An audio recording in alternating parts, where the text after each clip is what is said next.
Hello students, welcome back to my channel. कैसे हो आप सब? उम्मीद करती हूँ बेटा सभी अच्छे होंगे और अपना ख्याल भी रख रहे होंगे। तो बेटा आज हम करने जा रहे हैं अपनी वर्कशीट नंबर 12 सोशल साइंस की है। बेटा हिस्ट्री पढ़ेंगे आप। इसमें 6 तारीख की है 7th क्लास के बच्चों के लिए, जिसमें हमारा चैप्टर चला हुआ है दिस दिल्ली सुल्तान। ठीक है, तो इसमें बेटा दी सल्तनत इन 15th और 16th सेंचुरी, मतलब 15वीं और 16वीं शताब्दी के अंदर जो दिल्ली की सल्तनत थी वो किस तरीके थी, कौन कौन से शासक आए थे वो पढ़ेंगे। After the Tughlaqs the Syed और द लोधी, ठीक है, Syed the Lodhi and the Suri dynasty ruled Delhi और आगरा। तो बेटा देखो, जो तुगलक वंश था उसके बाद किसने शासन किया? लोधी ने किया, सूरी ने किया, ठीक है, और सैयद ने किया था। ठीक है, the state develop under the rule of Sher Shah Suri was small. तो जो स्टेट राज्य था उस समय पर शेरशाह सूरी के, वो बहुत छोटा सा था परंतु पावरफुल था। He established a system of administration which become a model for the future rulers.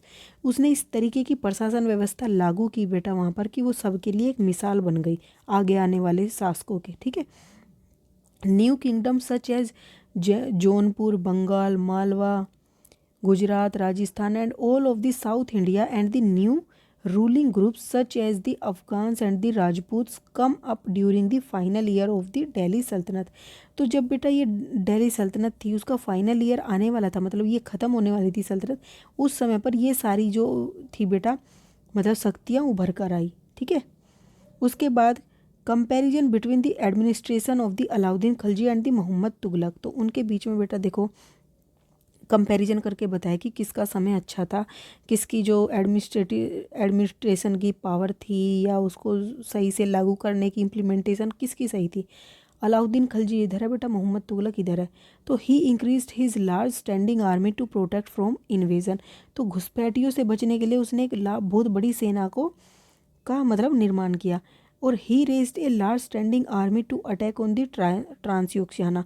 और इसने बेटा ट्रांसयोक्सियाना एक एशिया का, सेंट्रल एशिया का कुछ भाग है जिसको कब्जे में करने के लिए उसने क्या किया, एक बहुत बड़ी आर्मी को खड़ा किया। ठीक है, और अलाउद्दीन ने he constructed a new garrison town for the name Siri. ठीक है, name Siri for the soldiers. और अपने सोल्जर्स के लिए, सैनिकों के लिए इसने क्या किया, गैरिसन नाम का नया जो है शहर विकसित किया। ठीक है, निर्माण किया। He evacuated 4 oldest city in of Delhi and made soldier garrison. इसने क्या किया, 4 जो दिल्ली की पुरानी शहर थे उनको वहाँ से भगा दिया, वहाँ के निवासियों को, और वहाँ पर क्या बना दी, छावनी बना दी, सोल्जर्स की गैरिसन बना दिया। ओके, उसके बाद बेटा इसने क्या किया, the soldiers had to be fed. तो जो सोल्जर थे वो क्या करते थे, had to be fed. This was done through the produce collect as the tax from the lands between the Ganga and the Yamuna. जो सोल्जर्स थे बेटा उनको भी जो वेतन वगैरह दिया जाता था वो सारा कहाँ से दिया जाता था, जो गंगा और यमुना के बीच से कर निकलता था उसको मतलब कि इकट्ठा करके उससे दिया जाता था। ठीक है, he paid he soldier salaries in cash rather than iqtas. तो वो बेटा इकताज की बजाय वो किस में सैलरी को पे करता था, वो करता था कैश में। ठीक है, पैसों में। He administrative measures like military reform, revenue reform were quite successful. और इसके द्वारा जो भी रिवेन्यू रिफॉर्म लाए गए, कोई भी बदलाव उपाय किए गए, राजस्व में सुधार किए गए या मिलिट्री में सुधार किए गए, सैनिक सुधार, वो सब सफल रहे। और इसमें बेटा the tax collected from the area between Ganga and Yamuna was use to feed army but to meet the need of large number of soldiers the sultan levied additional taxes. ठीक है, तो देखो बेटा इसका क्या मतलब है, जो टैक्स कलेक्ट किया जाता था गंगा और यमुना के बीच का जो एरिया था वहाँ से, उसको किस लिए यूज किया गया, जो सैनिक थे, ठीक है, उनको उनके खाने के लिए, उनके सब का इंतजाम करने के लिए उसको यूज किया जाता। But to meet the need of large number of soldiers, परंतु इतने ज़्यादा वो थे सोल्जर्स, उनकी ज़रूरतों को पूरा करने के लिए उसे क्या करना पड़ा, एडिशनल चार्जेस और लगाने पड़े, एडिशनल टैक्स और भी लगाया उसने उन स्थानों पर जो भी उपज करते थे उनके ऊपर।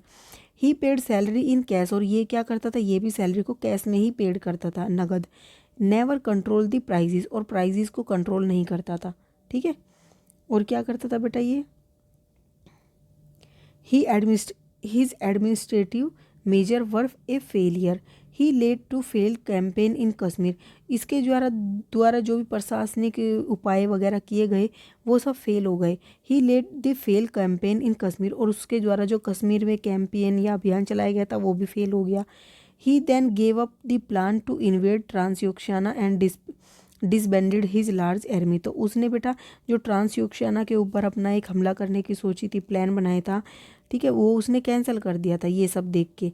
और उसने क्या किया, जो लार्ज बड़ी सेना बनाई थी उसको भी डिसबैंडेड कर दिया, मतलब उसको भी मतलब कि एक तरीके से ख़त्म कर दिया था। ठीक है, अब नेक्स्ट क्वेश्चन क्या, imagine you are a peasant, यानी कि किसान।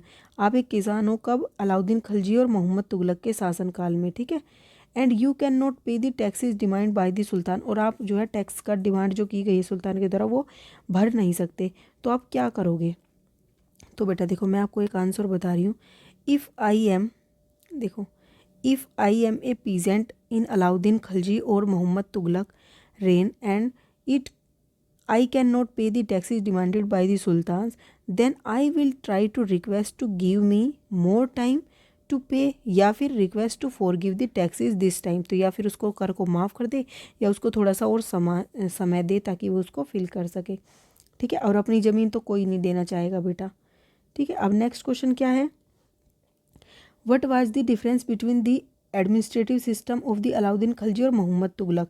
तो इन दोनों के एडमिनिस्ट्रेशन के अंदर क्या मतलब कि क्या क्या डिफरेंसेस थे वो बताना। तो देखो बेटा हमने ऊपर यही तो पढ़ा था सारा कुछ, तो आप यहाँ से कुछ भी लिख सकते हो। ठीक है, लेकिन जो सबसे निचोड़ वाला है वो ये वाला पॉइंट है, तो आप इसको ज़रूर लिखना।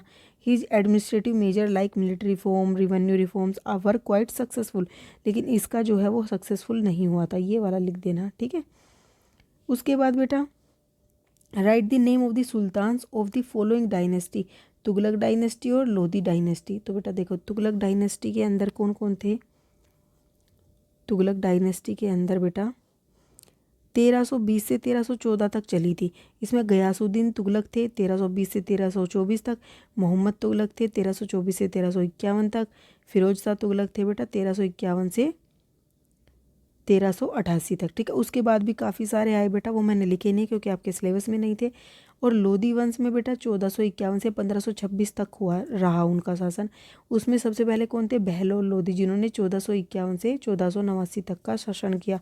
ठीक है, और बाकी जो है बेटा वो आपके सिलेबस में नहीं है इसलिए मैंने नहीं लिखवाई, नहीं तो बाकी भी थे 1526 तक जो जाते। ओके, तो इस वीडियो में बेटा इतने ही। अपना नेक्स्ट टॉपिक हम अपनी नेक्स्ट वीडियो में करेंगे, तब तक के लिए ऐसे हंसते रहिए, मुस्कुराते रहिए, पढ़ते रहिए और आगे बढ़ते रहिए। Thank you.